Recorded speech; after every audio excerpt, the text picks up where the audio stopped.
வணக்கம். நான் உள்ள வரும்பொழுது என்கிட்ட சொன்னது ஏசியாவிலேயே வச்சு செகண்ட் லார்ஜஸ்ட் ஆடிட்டோரியம் அப்படின்னு சொல்லி. Fine. And the voice is so feeble. நான் இன்னும் ஒரு தடவை கூட கேட்குறேன். வணக்கம். Thank you, thank you so much. இந்த வணக்கம் எனக்காகவே நான் கேட்டு வாங்கலை. எனக்கு முன்னால் உங்கள் பிரின்சிபல் வந்து ரொம்ப அழகாக ஒரு குட் ஆஃப்டர்நூன் சொன்னார். எல்லோரும் ரொம்ப அமைதியாக தேங்க்யூ அப்படின்னு அக்செப்ட் பண்ணிட்டீங்க. உங்களுடைய கரஸ்பாண்டன்ட் சார் வந்து மதிய வணக்கம் சொன்னார். அதையும் ஓகே அப்படின்னு அக்செப்ட் பண்ணிட்டு போயிட்டீங்க. அவங்களுக்கான வணக்கத்தையும் உங்ககிட்டேருந்து கேட்டு வாங்கியே ஆகணும், இல்லைன்னா வானம் வசப்படாது. அதனால தேங்க்யூ எவர் ஸோ மச். மனசார ஒரு வணக்கம் கொடுத்ததுக்கு மிகப்பெரிய நன்றி.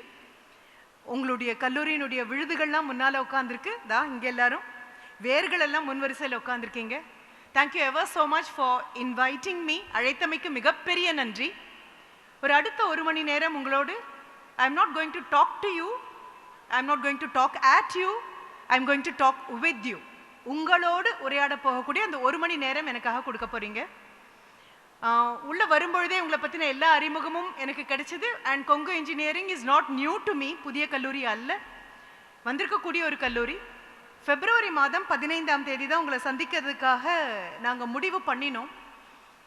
பிப்ரவரி மாதம் 15ஆம் தேதி இதே அளவு முக்கியமான இன்னொரு விஷயமும் பக்கத்தில் வந்து நின்ன பொழுது உங்களுடைய பிரின்சிபல் கிட்ட ஒரு சின்ன விண்ணப்பம் மட்டும் வச்சேன். Can you please excuse me, அங்கேயும் நான் போக வேண்டி இருக்கு, இல்லை மாட்டேன்னு சொன்னீங்கன்னா நான் இங்கே வந்துடுறேன் சார் அப்படின்னு. அது என்ன விஷயம் அப்படின்னு சொல்லிடுறேன். கோயம்புத்தூரில் இருக்கக்கூடிய பாரதியார் பல்கலைக்கழகத்தில் பாரதியாருக்காக காணி நிலம் அப்படின்னு ஒரு ப்ராஜெக்ட் தொடங்கியிருக்காங்க. பாரதியார் கேட்டது அதுதான், எனக்கு ஒரு காணி நிலம் வேண்டும் அப்படின்னு கேட்டார். அதில் ஒரு 10-15 தென்னை மரம் வேண்டும் அப்படின்னு கேட்டார். கத்தும் குயிலோசை காதில் வந்து விழ வேண்டும் அப்படின்னு கேட்டார். கேட்டதுக்கு மட்டும்தான் அவர் பொறுப்பே தவிர அவருக்கு எதுவும் கிடைக்கல. இப்போ காணி நிலம் அப்படின்னு சொல்லிட்டு world class research centre in Bharathiyar university துவங்குவதற்கான ஒரு சின்ன மீட்டிங்காக இருந்தது. Thank you ever so much. மிகப்பெரிய ஒன்று. என்ன காரணம் அப்படின்னா, இந்த குழந்தைங்க உங்களுக்கு எவ்வளோ பேருக்கு தெரியும்னு கூட தெரியல. Because engineering graduates you are distance from language. தமிழை விட்டு கொஞ்சம் விலகி போகக்கூடிய குழந்தைகளாக தான் இருக்கீங்க. 12th ஸ்டாண்டர்ட் வரைக்கும் கிடைச்சது மட்டும்தான் பெரிய விஷயம். இப்போ பாரதியார் கேட்ட ஒன்று இருக்கு, எனக்கு வேண்டும் வரங்களை அப்படின்னு ஒரு லிஸ்ட் போட்டாரு. அதுல கனக்கும் செல்வம் 100 வயது அப்படின்னு அவர் கேட்டாரு. இரண்டும் அவருக்கு கிடைக்கல. ஆனா 100 வயதை தாண்டியும் அவருடைய புகழை நம்மளால பேச முடியும் அப்படின்னா அதுதான் 100 வயது. புகழ் தான் மிகப்பெரிய கனக்கும் செல்வம். அது இரண்டும் அவருக்கு கிடைச்சதுக்கு மிகப்பெரிய நன்றி. அப்புறம் உங்களுக்கு தேங்க்ஸ் சொல்ல வேண்டிய சில விஷயங்கள் சொல்றேன். உள்ள வரும்பொழுது ஜென்ரலி ஒரு பொக்கே எங்கேயோ பூத்த பூவாக இருக்கும். அது மொத்தமாக கட்டி ஏதோ ஒரு குழந்தை வந்து கொடுக்கும். கார்ல இருந்து இறங்கும் பொழுதே நான் பார்த்தேன், தென்னம்பாளையில தென்னம் பூக்களை வச்சு முதல் முறையாக கொண்டு வந்து கொடுத்தாங்க. It was so unique. அப்புறம் இங்கே வரும்பொழுது பார்த்தா மற்றவர்களுக்கெல்லாம் ஃபைலுக்கான அந்த சின்ன பேட் தான். ஆனால் என்னுடைய முன்னால் வச்சிருந்தது தென்னை ஓலையால் பின்னின ஒரு பாய். அதில் ஃபோல்டர் மாதிரி வச்சுருந்தாங்க. நான் அதையும் கொஞ்சம் நேரம் எடுத்து பார்த்தேன். Remarkable idea. Thank you, thank you ever so much. மிகப்பெரிய நன்றி. அதை விட அழகாக இருந்தது வந்து பாடிய அந்த கடவுள் வாழ்த்து. நான் உங்கள் பிரின்சிபல் கிட்ட சைடில் திரும்பி கேட்டேன், தமிழ்தாய் வாழ்த்து இல்லையா அப்படின்னு சொல்லி. பெரும்பாலும் தமிழ்தாய் வாழ்த்துன்னு சொன்ன உடனே ஒரு ரெக்கார்டை போட்டுருவாங்க. நம்ம எல்லாரும் வாயை திறக்காமல் அப்படியே நின்றுட்டு இருப்போம்.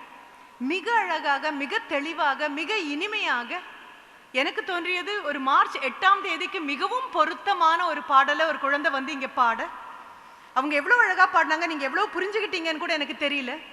தாமரை பூவில் வீற்றிருப்பவளாக சொன்னாங்க. ஞானத்தை அஜ்ஞானத்தை அழிக்கும் பெண்மணியாக, அமிர்தம் போல் பேசும் பெண்மணியாக கடைசியில் சரஸ்வதின்னு முடிச்சாங்க. எப்பொழுதும் கடவுள் வாழ்த்துக்கு யாரும் கைத்தட்ட மாட்டாங்க. ஆனாலும் சில பேர் கைத்தட்டினீங்க. மிகப்பெரிய நன்றி. அவ்வளவு அழகாக பாடினாங்க. ஸோ எந்த ஃபங்க்ஷன் இவ்வளோ அழகாக தொடங்குதோ அது நல்லாவே போகும்.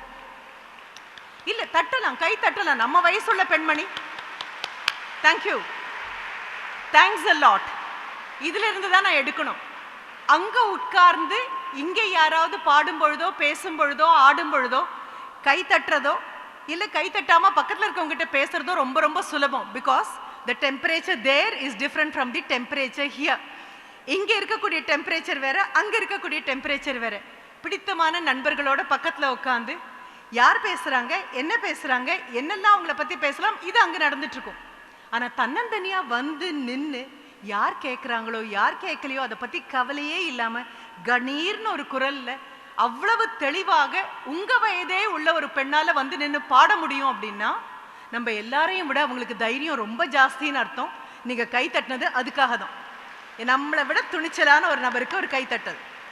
சரி, இனி அடுத்தது ஒவ்வொன்றாக சொல்லிட்டே வரேன். ஐ ஜஸ்ட் கேட்டலாக், நான் பார்த்த எல்லா விஷயங்களையும் சொல்லிட்டு வரேன். உள்ள வந்த பொழுது திரு சூர்யா அவர்கள் கூடவே ஸ்டாஃப் கோஆர்டினேட்டர் மிஸ்டர் பிரகாஷ் இவங்க எல்லாருக்கூடையும் பேசக்கூடிய ஒரு வாய்ப்பு கிடைச்சிது. அப்படி பேசும்பொழுது அவங்க சொன்ன செய்தி என்ன தெரியுமா? இப்போ எக்கானமி இஸ் வெரி லோ. நமக்கு தெரியும் இன்னைக்கு பார்த்தீங்கன்னா ஷேர் மார்க்கெட் 36 monthsல it has plunged to the deepest. இது எல்லாமே தான். ஒரு பக்கம் கொரோனா வைரஸ்னுடைய மிரட்டல், இன்னொரு பக்கம் எக்கனாமிக் டிப்ரெஷன், எல்லாம் அவங்க சொல்லிட்டே வரும்பொழுது நான் கேட்ட கேள்வி இதுதான். ஃபர்ஸ்ட் இயர் ஸ்டூடெண்ட்ஸ் ஆகியா, ஃபர்ஸ்ட் இயர்னா நீ இன்னும் குழந்தையா ஃபீல் பண்ணுவேன். செகண்ட் செமஸ்டர் ஸ்டூடெண்ட்ஸ் ஆகியா, fourth semester is here, sixth semester is here, if I am lucky the 8th semester is also here. அப்போ நான் கேட்டது சூர்யா கிட்ட, என்ன சேலரிக்கு உள்ள போயிருக்கீங்கப்பா, என்ன காரணம்? He said per annum 3.5 lakhs to 4 lakhs அப்படின்னு அதனுடைய இன்க்ரீசிங் ஆகும் இருக்கலாம். அவர்கிட்ட கேட்ட அந்த கேள்வி உங்க முன்னால வைக்கிறேன், மனசுல வச்சுக்கோ. நான் பேசி முடிச்சதுக்கு அப்புறம் அந்த கேள்விக்கு வருவோம். when you were doing your 12th standard அப்ப எல்லாம் 200ல தான் இருந்திருப்பீங்க. இப்போ 8th செமஸ்டர் இருக்கக்கூடிய குழந்தைங்க கெமிஸ்ட்ரி 200க்கு 200, பிசிக்ஸ் 200க்கு 200, ரைட்? கம்ப்யூட்டர் சயின்ஸ் ஆக இருந்தா அதை பார்த்துருப்பீங்க, கெமிஸ்ட்ரி ஆச்சு, மேத்ஸ் ஆச்சு, எல்லாம். கண்டிப்பாக அந்த நிமிஷம் you never wanted to compromise with 4 lakhs per annum. 4 லட்சம் ரூபாய் வருடத்திற்கான சம்பளம் அப்படிங்கிற கற்பனையை தாண்டி உன்னுடைய கற்பனை இருந்தது. அதற்கும் மேல கால வைக்கணும்னு ஒரு ஆசை இருந்தது உங்க எல்லாருக்கும். எந்த இடத்துல எந்த இடம் வரும்பொழுது இது போதும்னு உங்களுக்கு தோணுச்சுன்னு எனக்கு தெரியல. ஏன்னா வானம் வசப்படும்னு நான் கொடுத்துருக்கேன் தலைப்பு. Where did you compromise? Why did you compromise? Who made you compromise?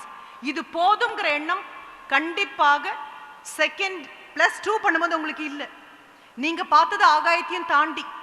அடுத்து மிஸ்டர் சூர்யாட்ட இன்னொரு கேள்வி கேட்டேன், திரு பிரகாஷ் அவர்கிட்டையும் கேட்ட கேள்வி. எவ்வளவு குழந்தைங்க ஐடிக்குள்ள போறாங்க?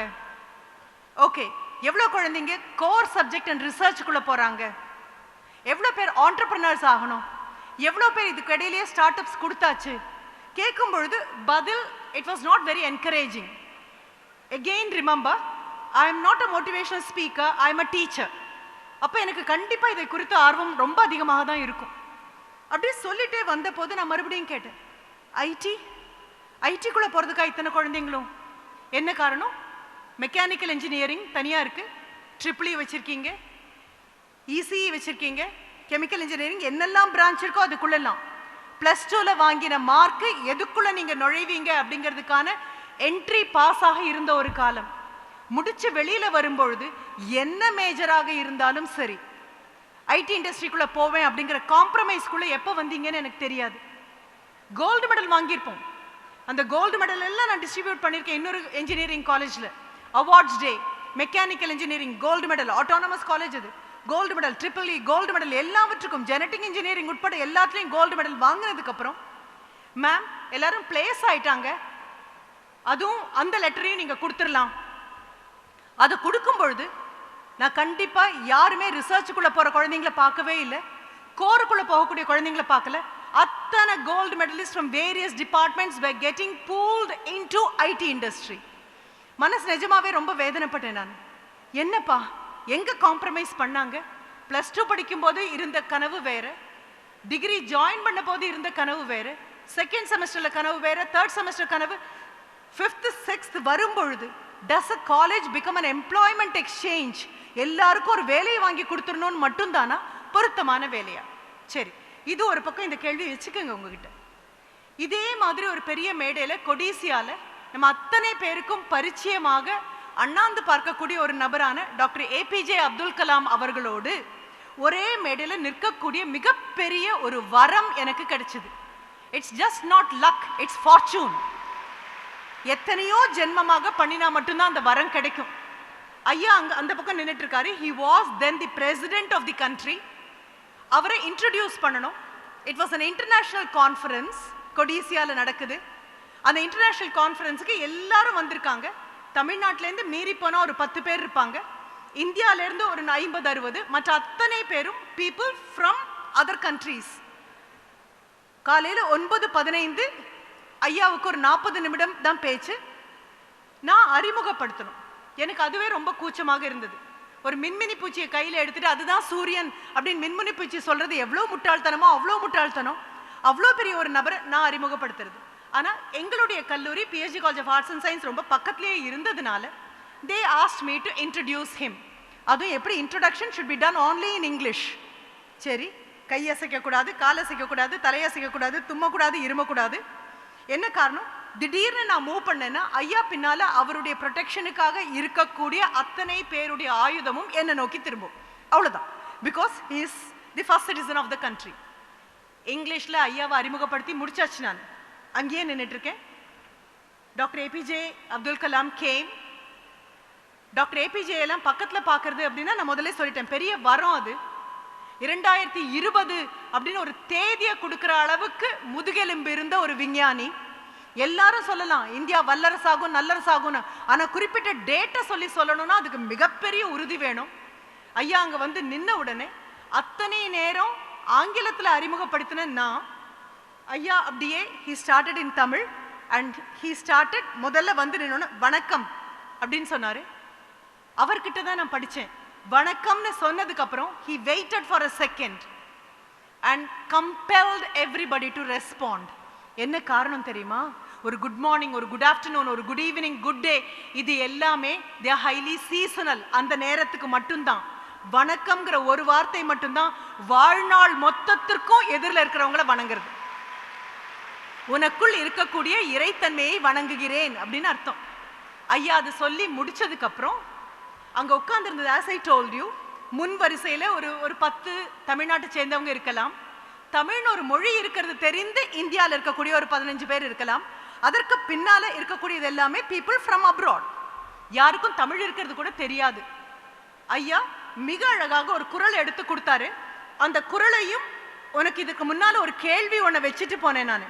+2 தொடங்கும் பொழுது உன்னுடைய எண்ணம் என்னவாக இருந்தது? 8th செமஸ்டர் வரும்பொழுது எங்கெல்லாம் நீ காம்ப்ரமைஸ் பண்ணின? இது போதும் இது போதும் உன் மனதுக்குள்ள எப்படி எண்ணம் வந்தது?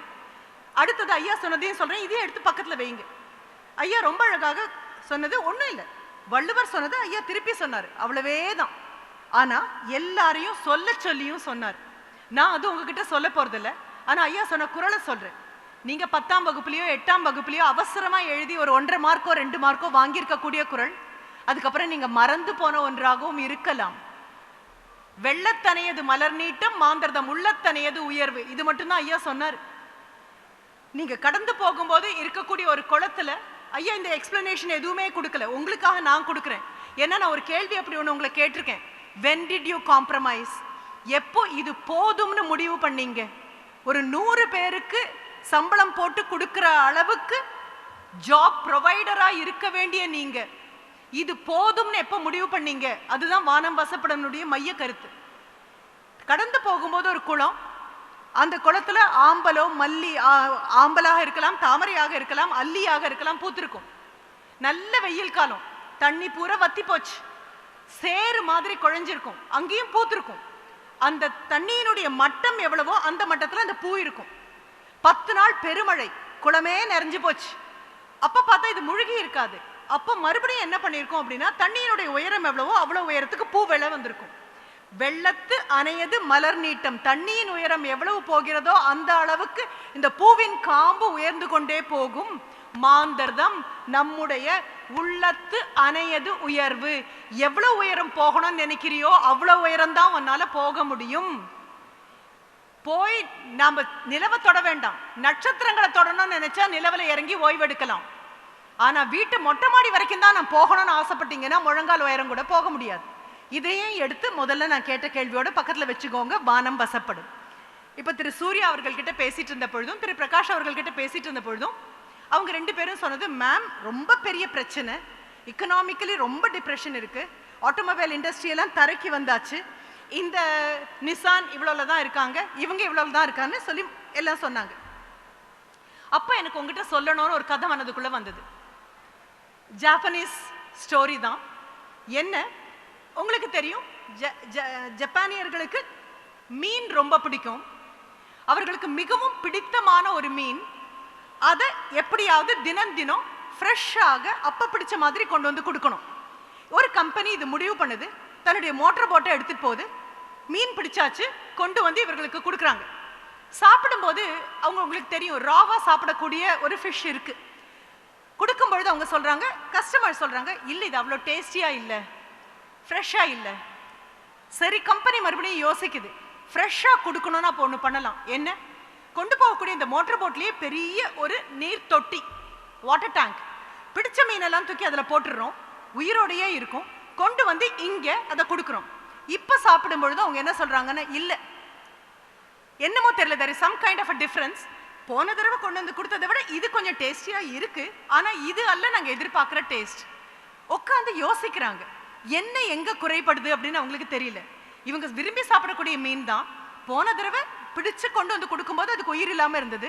இந்த தடவை ஒரு மீன் தொட்டியை உருவாக்கி அதில் பிடிச்ச மீனை போட்டு உயிரோடு இருக்கக்கூடியதை கொண்டு வந்து உணவாக கொடுக்குறோம், அப்பவும் ஏதோ பிரச்சனை அப்படின்னு சொல்றாங்க. என்னன்னு தெரியல. அப்படிங்கும் பொழுது ஒரு யோசனை ஒரு நபருக்கு வந்தது. என்ன, இந்த மீன்களை வேட்டையாடி சாப்பிடக்கூடிய ஒரு பெரிய மீன் இருக்கு. முதல்ல அதை என்ன பண்ணாங்கன்னா, அந்த பெரிய மீனை பிடிச்சு தொட்டியில போட்டதுக்கு அப்புறம் பிடிச்ச இந்த மற்ற மீன்களையும் தூக்கி அதே தொட்டியில போட்டாங்க. போட்ட போது என்னாச்சு அப்படின்னா, அந்த பெரிய மீன் கிட்ட இருந்து தப்பிக்கணும் அப்படிங்கிறதுக்காகவே இந்த மற்ற மீன்கள் உயிருக்கான தொடர்ந்த போராட்டத்துக்குள்ள ஓடிட்டும் உழைச்சிட்டுமே இருக்கு உள்ளுக்குள்ள. இப்ப கொண்டு வந்து இதை சமைத்த பொழுது அவங்களுடைய கஸ்டமர் சொன்னது, this is the taste we wanted, இதுதான் அதனுடைய டேஸ்ட் அப்படின்னு சொன்னாங்களாம். கதையினுடைய இன்னொரு பக்கத்தை பாருங்க. எப்பொழுது அழுத்தம் அதிகமாகிறதோ, எப்போ உனக்கு ப்ரெஷர் ஜாஸ்தி ஆகுதோ, எப்போ உன்னுடைய டென்ஷன் கூடுதோ, அப்ப மட்டும்தான் உன்னால இன்னும் அதிகமாக ஓட முடியும், இன்னும் அதிகமாக உழைக்க முடியும். அப்போ இப்ப இருக்கக்கூடிய டைம் நமக்கு ரொம்ப நல்லது.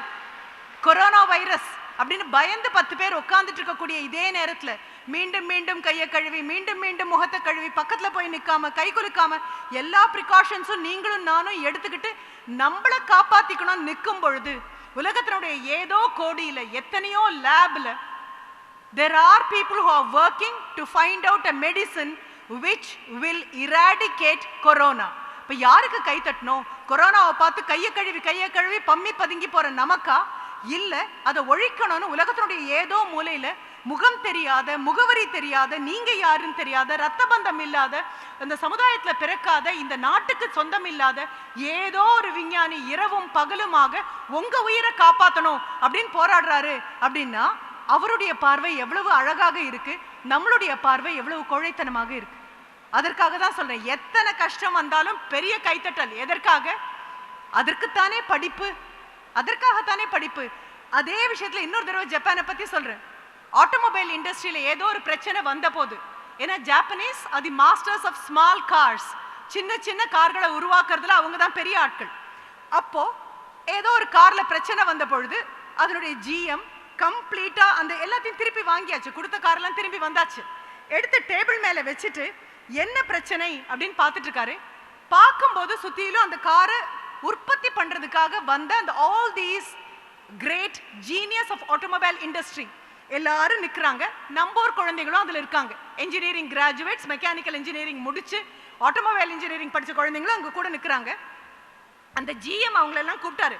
வாங்க வாங்க வாங்க, ஒரு பிரச்சனை வருது, ஒரு பிரச்சனை இருக்கு, ஒரு பிரச்சனை இருக்குன்னு முகம் பூரா சந்தோஷமா கூப்பிட்டாராம். நம்ம ஊர் குழந்தைங்களுக்குலாம் ஒரே ஆச்சரியம், பிரச்சனைன்னு வந்ததுன்னா தூக்கி அடுத்தவங்களுக்கு கொடுப்பாங்களா? அதை விட்டுட்டு ஆஹா பிரச்சனை வந்திருக்கு, வாங்க வாங்க வாங்கன்னு சந்தோஷமா கூப்பிடுறாரு. எல்லாரும் போய் பக்கத்துல நின்ன போது ஒன் ஆஃப் தெம் ஆஸ்ட், ஒரு பையன் நம்பூர் குழந்தை கேட்டாரு, அது எப்படி ப்ராப்ளம் வந்திருக்குன்னு இவ்வளோ சந்தோஷமா சிரிச்சுட்டு வாங்க வாங்கன்னு கூப்பிடுறீங்க? அப்போ அவர் சொன்ன பதில் என்ன தெரியுமா? மனதில் உள்வாங்கிக்கோங்க. 2020 12ஆம் தேதி ஆஃப் மார்ச் இந்த நேரம் நான் உங்களை சந்திக்கும் போது சொல்லக்கூடிய அந்த உண்மை. அவர் என்ன கேட்டாராம் தெரியுமா? பிரச்சனைகளே வரக்கூடாது அப்படின்னா கல்வி எதுக்குன்னு கேட்டாராம். Why do you need education if you don't want problems? நாங்க சந்தித்த பிரச்சனைகளை விட அடுத்த தலைமுறை இன்னும் பெரிய பிரச்சனைகளை சந்திக்கும். அடுத்த தலைமுறை சந்தித்ததை விட பின்னால் இருக்கக்கூடிய நீங்க இன்னும் பெரிய பிரச்சனைகளை சந்திப்பீங்க. அதனால தானே அம்மா நாங்க படிச்சதை விட இன்னும் அதிகமான சிலபஸ் அடுத்த தலைமுறைக்கு, அதுக்கும் அடுத்த தலைமுறைக்கு இன்னும் அதிகமான சிலபஸ். இதனுடைய கோஆர்டினேட்டர் மிஸ் பவித்ரா அவங்களோட பேசிட்டு இருக்கும் பொழுது கூட அவங்க சொன்னாங்க, இது ரொம்ப டஃப்பா இருந்தது சிலபஸ் அப்படிங்கும் போது நான் சொன்னேன், சிலபஸ் ஈஸியா இருந்ததுன்னா வாழ்க்கையை எப்படிமா சமாளிப்பேன்? சிலபஸ் டஃப்பா இருக்கும் போது தானே வாழ்க்கை இப்படி இருக்கும்னு உனக்கு முதல்ல புரிய ஆரம்பிக்கும். கண்டிப்பா இதை விட டஃப்பான சிலபஸ் உங்களுக்கு கொடுக்கணும் அப்படின்னு சொன்னேன். இப்போ இது முதல்ல உங்க மனதை கொஞ்சம் கிளறி விடுறதுக்காக, வந்து தூவக்கூடிய விதைகள் மனதுக்குள்ள போகணும் அப்படிங்கிறதுக்காக சின்ன ஒரு முன்னுரை இது.